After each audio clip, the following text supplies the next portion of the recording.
Hello and welcome to Random Fandom, the pod where we pick a random team each week to follow, become fans, and hopefully find a guest to talk to.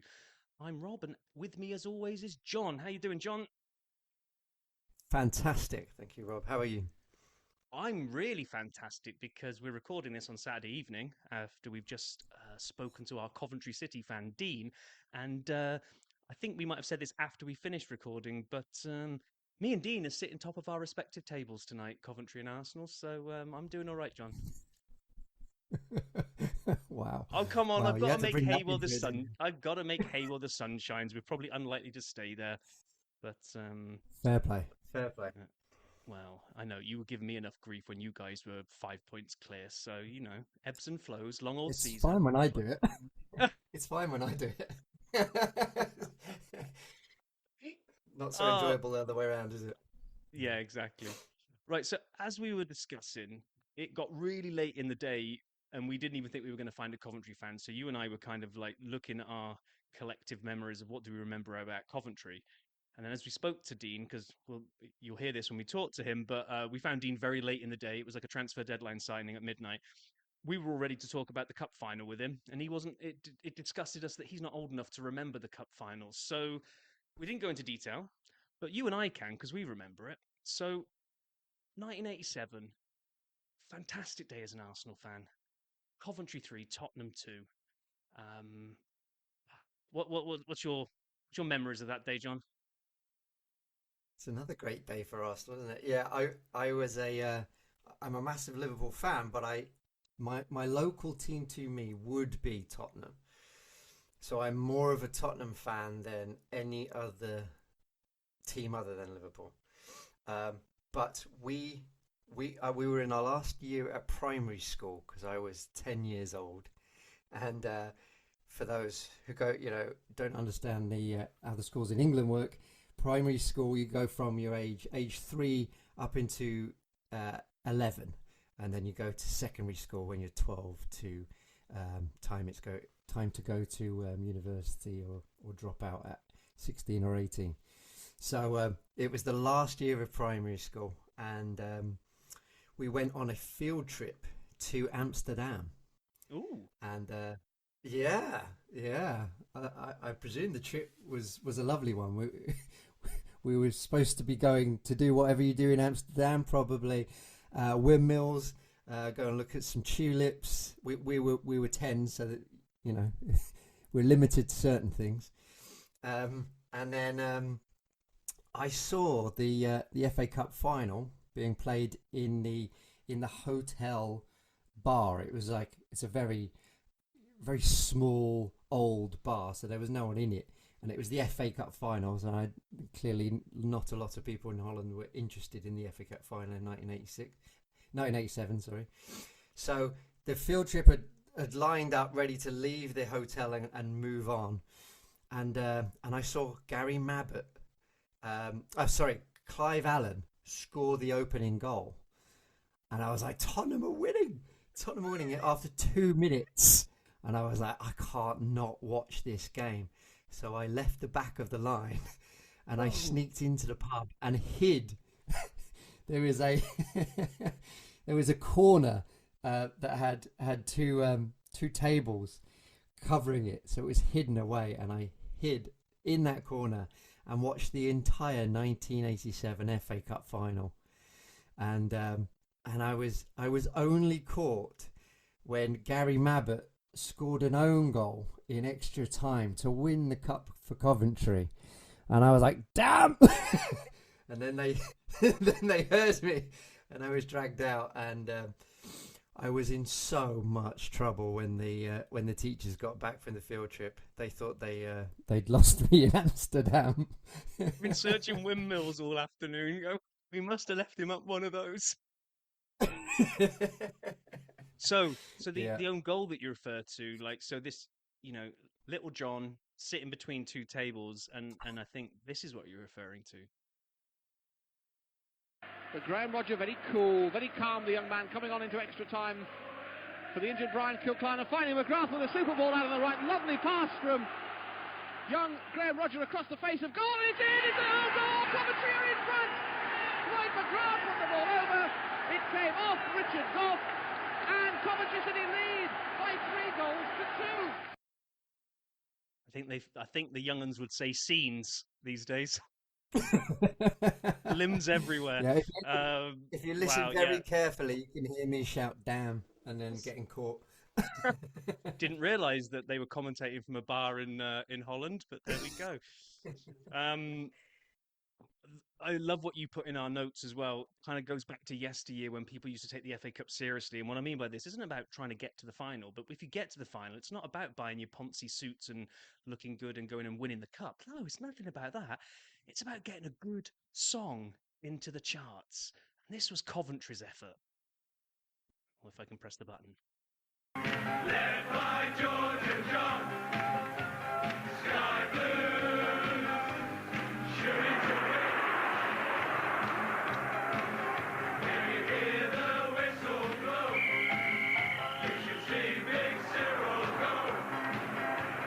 Sky Blue, shooting to win. Sky Blue shooting to win, and they did indeed. What an amazing cup final that was. Yeah, because I think it was the Littlewoods Cup the year before when Arsenal may have beaten Liverpool 2-1 in the final. Charlie Nicholas That- scored a couple of goals. That was the That's the first. same year. Was it the Same same year, year? 87. Okay, 86, Same 87. year. So that was the first, but that cup final would have been first, right? Because the League Cup is earlier in the season, the FA Cup final, Early. I think. So those two cup finals are the two cup finals I was 12, and they're the ones I really remember. Like properly enjoying, not being forced to watch because you're a kid and you're told you have to watch football. It's like the bug had got me, and I was not just watching Arsenal games, but I just couldn't watch enough football. So I remember watching the FA Cup. I love it. I love the FA Cup. If Arsenal so go you out got- early, I hate it. So you got to watch Arsenal win a final, and then you got to watch Tottenham lose a final. What a Doesn't summer. get much better than that, does it? Wow. Anyway, without any further ado, I think we should get around to handing over to ourselves to talk to Dean about his Coventry fandom, because that saves everyone from having to listen to us do more of that reminiscing and actually listen to an actual Coventry fan. So over to us talking to Dean. Okay, this week it feels like we did something akin to signing a player at the last minute of the transfer window as it closed. Little over maybe 18 hours ago, me and John had no guest for this week to talk about Coventry, so we were pretty sure that we were going to have to dredge up our own memories, and then it happened. So, as we always do, as we wait for the crowd, who is our midnight transfer signing as a Coventry fan? Hello, my name is Dean, and you've well and truly scraped the barrel for this one, Rob. But I'm here, a Coventry fan. Been Coventry fan for since I was born, 36 years. So yeah, happy to be here, and thanks for having me on. Thank you very much for answering the call. I've got to hand this over to John, because John, you're the one that came through at the last minute saying, because I've got no one, I've got nothing this week, and you're like, try this guy. I'm not on Twitter, but see if you can get hold of it. Well, actually, we have to thank Stephen Edwards, our last week's guest, our Swansea City fan. So yeah, it's fantastic. We appreciate you being here. Thanks, Dean. No problem at all. So you say since birth. So was it an inherited fandom from your father, perchance? Yep, you're absolutely right. I would hope most contributors to this would say their family have some kind of following of the team they support, because that's how you really should support your football club. It should be passed down in heritage. That's what I believe anyway. So yeah, my dad has been a fan since he was born in 1959, and it literally was passed on through the family. The whole family supports Cov. We did have a Manchester United supporter, my cousin, but when I was younger, I remember my dad sitting him down and forcing him to sign a contract to say that he would support Coventry City, which was hilarious. And then obviously since then it's just been Coventry through and through. Even with the next generation of kids as well, that's in the family. So yeah, you cut us open and we bleed sky blue.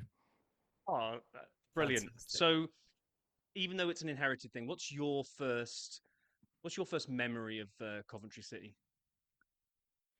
Yeah, like I do remember going to games, and I was trying to work out today when I went, and I had a chat with my dad. He seems to think my first game was in 1995 at Highfield Road versus Blackburn. just before Christmas, and it was a 5-0 victory. And I do have sort of slight rememberings of that game because my first ever hero of football was Peter Unlove, and he scored in this game, and he did some crazy celebration, and I tried to mimic it, and I hurt myself whilst trying to mimic it a week later.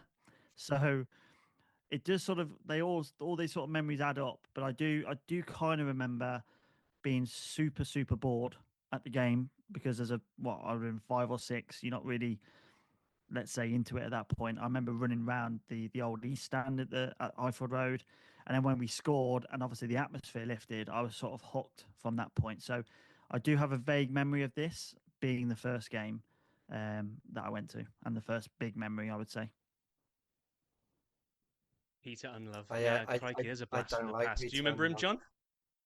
He scored a hat trick against Liverpool. Of course, I still got the scars. I was just about to say because yeah, you've been a Liverpool fan. That's one of the things I always look back on YouTube. If you have a chance to go and have a look at the hat trick goal in particular, because that's the only time I can remember an opposition fan crowd standing up and applauding an opposition player because of the hat trick he scored. It was an unbelievable hat trick, and fair play I to think we Liverpool did fans. it. They all stood up in the Kop end clapping away. I think we did the same thing to Terry Gibson when he scored a hat trick against us as well. Yeah. Which is nice, you know. You don't really get that. You wouldn't get that now, which is it's for so tribal now. The Ah, V's would be up and so everything. true. But yeah, it was Peter and Love. What a player. I had a conversation a couple of weeks ago with a friend of mine saying, what would he be worth now in today's market? You know, you're touching nearly the 100 million mark. You know, if the likes of Verts and stuff are going for over 100 million, Peter and Love was for me like twice the amount of player he was. So it's just amazing, like those types of players being so good during that era of dodgy pitches and all that sort of stuff. They could keep the ball to their feet still, even on those types of pitches. So a remarkable player. Yeah, and because we do like to kind of pick into kind of who's been your like heroes throughout the years, and we'll maybe come back to that because I was looking at a list of players that I remember for Coventry, but we'll come back to that because what we also like to hit is these are the two kind of the big burnt in memories. One is the lowest low, which we'll go to first because we'll take you down low and then we'll get you to bring you back up high. So what is the absolute gut punch memory where you just think never take me back there ever again? I never want to feel like that again. I think most fans would probably say getting relegated from the Premier League, but I'm just going to go to a recent memory, and it was losing in the playoff final to Luton. That was the killer. Like, we'd gone on this massive journey down to League Two, took us, Mark Robbins brought us back up to the brink of the Premier League, and losing on that penalty shootout was the biggest heart wrenching moment I've had. I didn't talk to anybody for about 10 days. I took myself away. Like, my girlfriend was like, what's wrong with you? I'm like, don't talk to me. Not interested in what you got to say. And I just took myself away. I went off on leave on work. I just didn't want to do anything because it was just such a gut wrencher. And there was a group of kids behind me and my dad. And they're all the whole way through the game. They were singing and chanting. I thought, this is what it's all about, the next generation. And then when we obviously lost and we missed that penalty, or Frankie Dabo missed a penalty, the cries from them, that was enriched in my brain for about 2 weeks. That's all I could hear was them crying. I was like, oh, am I ever going to get over this? But then as soon as the new season starts, it's like, okay, let's get our heads down and go again. But that's probably the lowest I've felt as a fan because we were so close. Yeah, penalties is always the worst. Always the worst ways of anything, right? You'd rather lose the game in 90 minutes and be able to walk away going, well, we couldn't have done anything. They outplayed us, but Yeah, penalties. yeah, Okay, let's. a real shocker as well because we were like the team in the ascendancy. We should have won that game quite easily, but penalties it was, and not to be.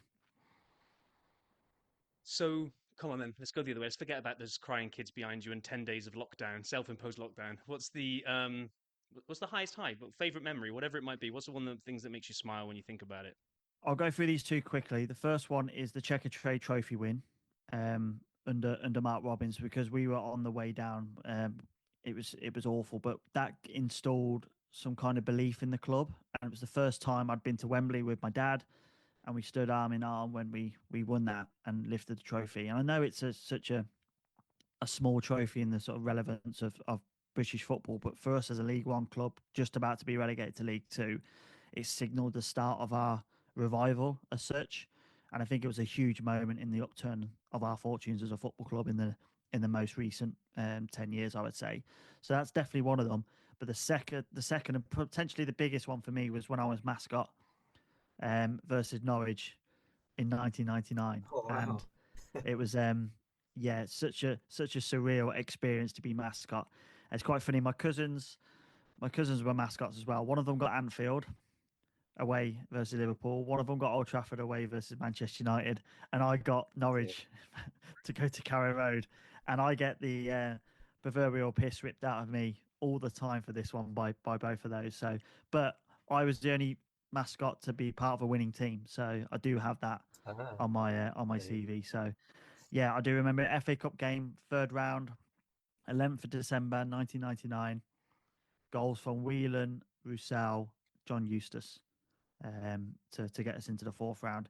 But it's such a surreal day, like meeting Gary McAllister and having pictures with Hadji and Chippo, and Robbie Keane was in the team at the time as well. Yeah, just a crazy day. I met Delia Smith, had the tour around Norwich, ran out with the players, missed the goal by an absolute mile because at that point mascots used to run out onto the pitch. There wasn't this lining That's up right. thing you have now. It's like players run on the pitch, mascots run on the pitch. I remember my dad saying, "Whatever you do, son, score a goal. Just score a goal when you get on the pitch." And it was just such a bonkers and surreal experience. I just lost my head and just shot from miles away and missed the goal completely. And then as I I hope got you the don't ball, criticize players now. exactly. Then I picked the ball up and I walked back towards the centre circle, and Gary McAllister was waiting. And I will remember this to the day I die. He put his hand on my shoulder and went, "Don't worry, son. You will score a goal for this club one day." And I thought, oh my god, that was such like a nice thing to say. Like, and as a kid, I'm like, oh my god, Gary McAllister believes I'm going to be a professional footballer. Obviously not to be, but that's one thing It's that's always terrible stuck him out to me. lying to you like that, isn't it? Yeah, lying to children. How dare you? Dreadful. But it was yeah, such a great experience, and that's one day I'll never ever forget to the day I die.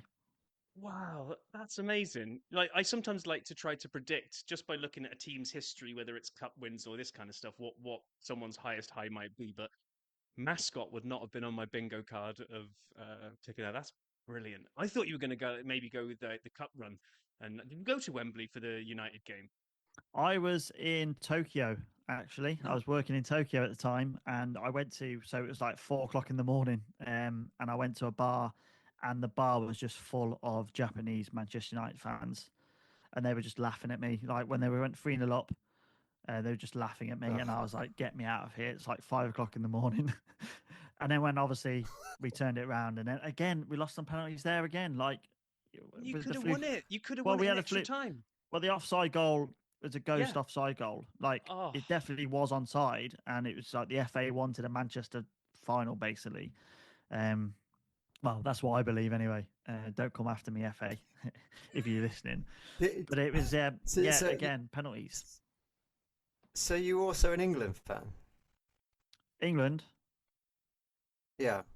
I Are you an England fan as well? I I follow England. I've never been to an England game. I'm not that interested in Right. international football, if I'm honest. Oh, okay. I was going to say, if you're watching your club team lose on penalties in these big competitions, and then you have to watch England do the same thing, Both and both, you yeah. must yeah. You're probably hate better off out penalties of more it. than anyone alive. But to be fair, England has sort of turned the tide in penalty shootouts quite recently. So yeah, I think that's a good It's thing. true. But yeah, I'm not a huge fan of international football. I'm not like I've never been one. I will support England during an international tournament, but I would never ever go country before club. It's always club before country, 100%. Nice. Well, what I was going to ask is that we were doing a little bit of research and around Coventry in terms of looking at when Jimmy Hill kind of turned the club around and actually kind of renamed them into the Sky Blues, changed the kit, and actually, I believe, helped right, or was some part of the Creating the Sky Blue song, which is, I mean, it was done in the 70s, so it is as cheesy as it sounds. But Yeah. let's have a little blast of this one.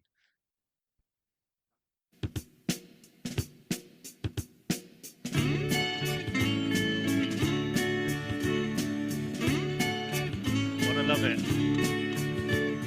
Let's all sing together, play up sky blues. While we sing together, we will never lose. Now I am going to cut it there. Do they still sing that on the terraces? Yeah, it's our main song. Even So- today, we were singing it loud and proud. So, but the lyrics have changed since then. So the first okay. bit stays the same, but it's just the teams that have changed since then. The teams that they The sort of- mentioned Chelsea and Tottenham and so whoever, it's I think, isn't yeah, it? it used to be Proud Posh or Pompey, but now it's let's all sing together, play up Sky Blues while we sing together, we will never lose. So that's still the same. And now it's Tottenham or Chelsea, United or anyone, because really during the 90s they were the teams that we were playing over and over again. So that's when the sort of the rewrite of the lyrics came about. But we still Got sing you. those lyrics now. You've kind of adopted, haven't you? Is it The Enemy, Live and Die in This Town has kind of become a new anthem? That was the one that Yeah. went viral being sung at the at Wembley before the United game, I believe. Yeah, we sing that before the game now, and we have a huge banner. So we sing that just before kickoff, and the Enemy being a band from Coventry. Band from Coventry. yeah, I, so I they- read that when you were having ground trouble and I think you played, did you do Northampton and Milton Keynes or somewhere? You did some ground sharing for a while where you weren't Yep. in Coventry. And it said that kind of picking this song, because he's a Coventry lad, kind of helped you, the sort of the fans reconnect back to the city. Have you heard this one, John? Yeah, I like the Enemy actually. Good. Yeah, good because I was band. I won't play the whole thing. I cropped it, but it does get, even as a non-Coventry fan, there's a bit here that kind of, when the crowd kicks in, it's hairs on the back of your neck stuff. So this is about a 30-second clip from the beginning of the Wembley semi-final against United.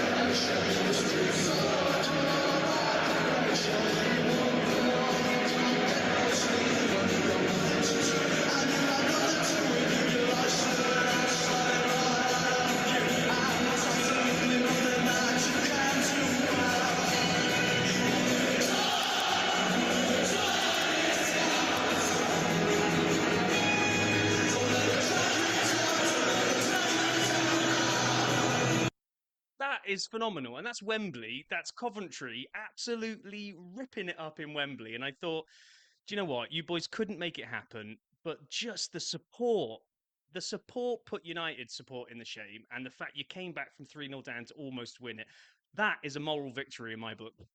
Yeah, 100%. And that obviously the lyrics are quite significant, really, for every town in the country. Like, you could say those lyrics are very poignant for people growing up in every single town. But for us, it means a little bit more because it was written about Coventry and it was a Coventry band. So we've really clung on to that, and it was amazing. I mean, even today we played Sheffield Wednesday today, won 5-0 away, and for some reason the Sheffield United PA started playing the song after the game. So even all the fans then were all clinging on to the song and singing it and stuff. So it's become a real anthem for us. And yeah, it's really poignant and it means a lot to us at the moment. Yeah, I mean, I'm going to draw a little bit of a synergy that the same way that Arsenal kind of adopted the Angel, kind of written by a North Londoner, kind of adopt the new lyrics. The lyrics talk about talking around growing up in North London. It just makes that connection. I think fans love it when there's something like that. Now, you mentioned today's result. I mean, let's not say that it's Random Fandom's impact here, but when we drew Coventry out of the hat, since we drew them out, the next day they got a well-earned goalless draw away at Leicester. So we were like, okay, we have been seeing the teams win as soon as we pick them out of the hat. I think it was an incremental approach here this week, John, because then they smashed Birmingham 3-0. Then they go one better away at Millwall and win 4-0. There's a pattern developing here. And then today, 5-0. So we've gone 3-4-5. No goals conceded during our time supporting them, John. And they're top of the table because I did write that they're the only unbeaten side alongside Borough, but that went today as well because Pompey beat them. So Coventry, I don't think we've had this big an impact, John, on the team that we've supported. You are welcome, Dean. You are welcome. Yeah, thanks very much. It's been a crazy week because we probably came into this week thinking if we can come out with 4 points, it would be a blessing. And if we can, potentially stay undefeated, that would be even better. But yeah, we're the only club now in the 72 to be undefeated, top of the table. The goal difference is an absolute joke of plus 20 after playing 9 games. Our goal difference is better than the rest of the top 6 combined. We've scored 12 more goals than the next team in the league. Yeah, it's just a crazy, crazy start to the division. We've scored 7 in one game, a couple of 5s, a 4, 3, a 6. It's crazy. Is this the best start to the season that you've ever witnessed in your lifetime supporting Coventry? We're a notoriously slow starting team, John, as well, because we generally sort of pick our form up in November onwards and then make that push for the playoffs. I think it is the I can't really remember too many good starts in the Premier League era, and I definitely can't remember any too many good starts in the early Championship era. The only one I can sort of match this was one from 2015, 2016 when Tony Mowbray was in charge in League One, and we blew teams apart until Christmas. We were top by 7 points at Christmas, and somehow didn't even make the playoffs that season. So hopefully the stars don't align again in terms of history repeating itself. But this is a really good start. Feet firmly on the ground though, because this is the Championship. It's relentless. We know what it's like. But so far, so good. And you can only beat what's in front of you. And so far, we've done that with relative ease. Well, don't worry. We will continue to follow you. Don't worry. We do. We keep it. We're now getting this. Like my FOTMob app is ridiculous because I kind of like follow the teams that we're following, but then I feel really bad about unfollowing them. So now I'm like accumulating this series of teams. Like today was also a little bit of a bad one because we've had a Barrow fan on and a Shrewsbury fan on, and they went head to head today. So I kind of there was split loyalties in that game. But anyway, so just kind of as we kind of head towards the end here, a couple of things then. So you mentioned you've already mentioned one of your favourite players, Peter, in love with the hat trick. Who else? Who else has kind of lit up your Coventry fandom of players that have got either got you off the edge of this seat because you like attacking players, or whether it's some kind of hard as nails centre back that you like seeing boot an opposition striker into Rose Ed? Up to you. Probably have to mention Dion Dublin because he was such a big part of the early period of me supporting Cov, and he was the talisman. It was a travesty how he didn't get as many England call-ups as he did, especially when he was with Cov. But the striking options for England were ridiculous at the time, so that's by the by. Then probably Gary McSheffrey, I would say, maybe took that mantle as my hero sort of in the early 2000s before he left. And then when you're sort of in your late teens, you don't really have a hero. It's not, you just support the team. And I think you sort of lose that. But most recently, I think you've got to probably say Big Victor Gyökeres, who was with us for a couple of seasons. He was outstanding. And he was the one that really got us off our seat most recently. And his turn in form really came at the same time our club turned in form as well, and moving forward. So he's probably the one most recently. I would say he's my hero, but definitely a hero in inverted commas. I'm too old in the tooth now to have those.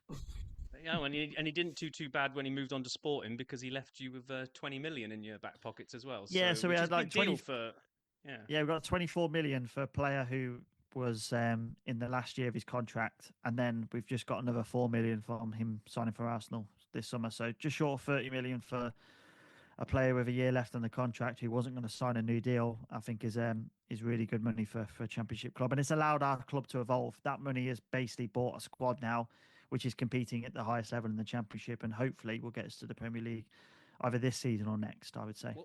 Well, in the last 5 minutes, so that's a great segue because what we also like to do is do what you just started talking about there. What are your you can go heart and head here if you want to give us both views. What do you see for the season ahead for Coventry? I mean, especially given the great start that you've had. So, people might not know this, but I run a podcast called the Skybees Extra Podcast, and we have our preseason predictions, and I put us down in third place and winning the playoffs. I didn't think the Championship this year was as strong. I thought the teams coming down from the Premier League, there was holes, there was chinks in the armour of all those clubs, especially Leicester with that points deduction hanging over their heads. I don't think Southampton are as good as they were when they went up to the Premier League. Ipswich lost a lot of good players. So I thought this was a really, really good opportunity this year.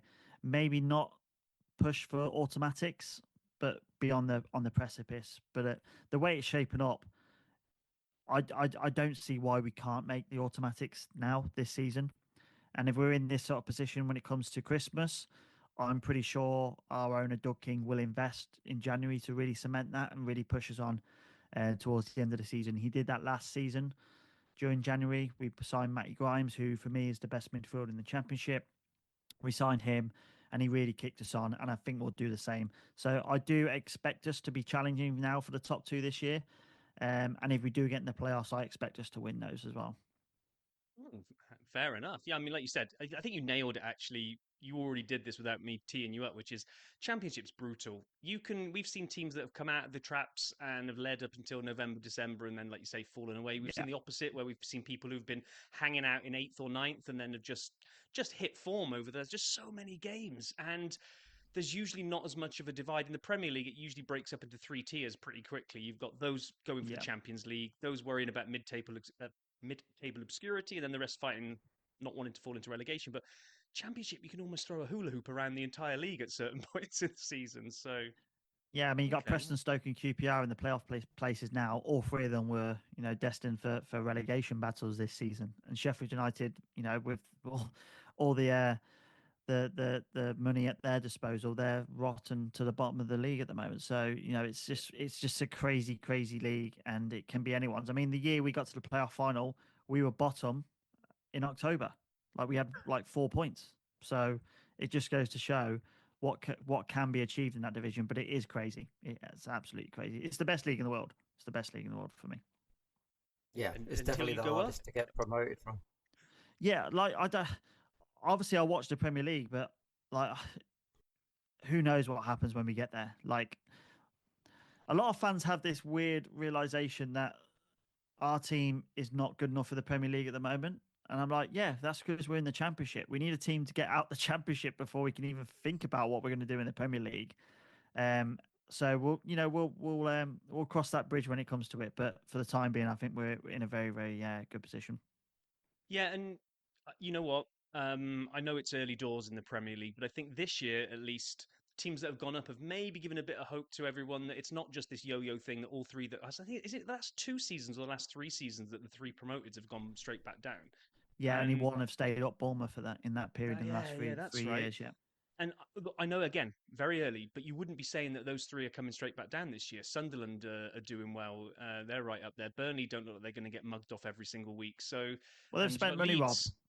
They've spent money. You have to spend money to have to when you get up. Once you're in there, you have to. I mean, Forest. I mean, for all their craziness with that season when they went up and just bought like 40 players, so it felt like they did it.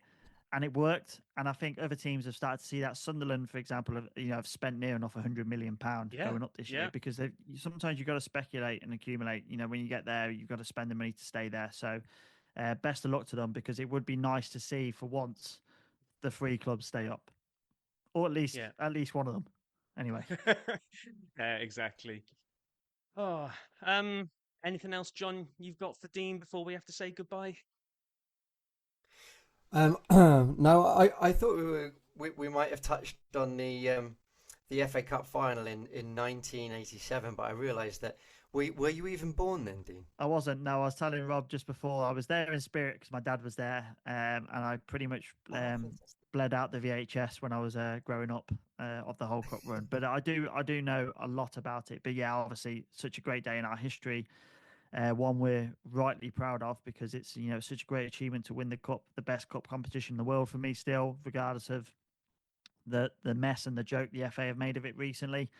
It's such a great day for our football club, and the stories that still get told now are remarkable. So I'm sure we'll be forever proud of that. Well, I think fantastic. Time's going to catch up with us, but when me and John probably put the wrapper around this little interview, I think John's got a couple of stories to tell about the FA Cup final, because we're old enough to remember it. So you'll have to now listen to the episode to A, hear yourself, and B, hear our stories about how we remember it, because I was already 12 on that cup final. So Anyway, on that depressing note of how old we are, thank you so much for doing this, Dean. I can't believe that, like I say, about 18 hours ago, it was me and John going to have to try to work out what the hell we were going to talk about Coventry for 30 minutes. And you've just, like I say, signed on transfer deadline day at 2 minutes to midnight and absolutely done us a solid. So I'm like thank you so much. Peter Odd and Wingy hanging out the window. That's what it's like, isn't it? Yeah, just waiting for the call, But yeah, great. It was great to chat, and really, really appreciate you having me on. No worries. Thank you so much. Okay, and thanks again, Dean. That was absolutely brilliant. You answered the call. You came on, and I'm just loving the story about him being a mascot. I'm actually kind of jealous. I've never been a mascot at any game. Have you, John? I've never been a mascot. Never. Peter Crouch was one the other week, wasn't he? Did you see that story? No. Where was he a mascot? He came bottom of his fantasy football league. So maybe we need to set something like this up. But he came bottom of the fantasy football, so they made him go out as a mascot, and he was holding one of these players' hands. I think it was a non-league team, or maybe a lower. It was definitely a lower league team. And he's 6'7", Peter Crouch. Used to play for Liverpool. Tall lad. Shadow stood well over the player he was holding the hand of. So I'm sure Dean's was a much more enjoyable experience. Yeah, well, apart from being lied to by Gary McAllister that he was going to sign for Coventry one day, yeah. Other than that, it was all good. It's harsh, wasn't it? I know it's harsh. Talk about fantasy. We're recording this on Saturday afternoon. I've got to tell you, I've had an absolute cracker so far before any of the Sunday games. I made a last minute decision to ditch Salah to free up that money so that I could buy Haaland, which he hasn't played yet. But the way that Salah played today, that looks okay. I put Semenya in as my team, and I made him my captain. So he had 2 goals and an assist yesterday. I got Kudus in there, who got a goal and assist today for Spurs. Who else have I got? Isak got me an assist today. Porro did pretty well for Spurs as well. I'm sitting on 68 points this week already, and my Sunday games haven't played yet. Considering that last week I had an absolute crapper, and my entire team scored me 22 points last week. So I deserve a bounce back. That's all I'm saying. Wow, to choose that as a captain, somehow, that's genius. He's just been playing Genius. so well. It was a gamble, but when I saw him pop up with 2 goals and an assist, I was very, very happy yesterday when I saw that happen. So I don't know. I guess Haaland could get sent off tomorrow and lose me some points. All I've really got left is Grealish against Palace and Ponsa at the back for Villa. So I haven't got too much scope to lose too many points unless Burnley get absolutely hammered and Grealish and Haaland both get sent off. That's pretty much my worst case scenario for tomorrow. So, well, you've gone up to the dizzy heights of 13th, haven't you? Yeah, I'm just looking at the table now. We should. Oh, does it update the table in live as well? Does it?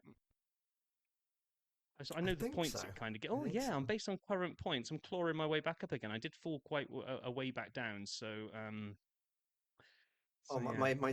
my daughter's team, she was top, wasn't she? She's just 1 place above me now. And that's not because I've climbed the league. Yeah, I do have to give a shout out to our friend Mike, who joined the league a week or 2 late, and I'm starting to get a little bit nervous that he's doing like really well in catching. Well, he's going to catch you before he catches me, I think. But the day that Mike goes past us is we probably have to stop recording the pod. Yeah, just not do it. We'll just claim it never happened. Just delete the league. And he's an American as well. It's not a good look, is it? So, what we'll do, I think we'll do, because it'll be an international break now, won't it? So we've got a little bit longer. Unless, mind you, the supercomputer might throw up a team that's in lower leagues that do play, but I think we can maybe carve out a bit more time to take a look at where fantasy is, because it'll be a week when there's no fantasy going on with the international break. So maybe we'll kind of do a run down the whole league or something next episode. But are you ready? Are you ready, John, for the supercomputer to see who we can find? I'm on tenterhooks. Let's do it. Here we go. Firing up supercomputer that puts ChatGPT in the shade with its pure computing power. Here we go.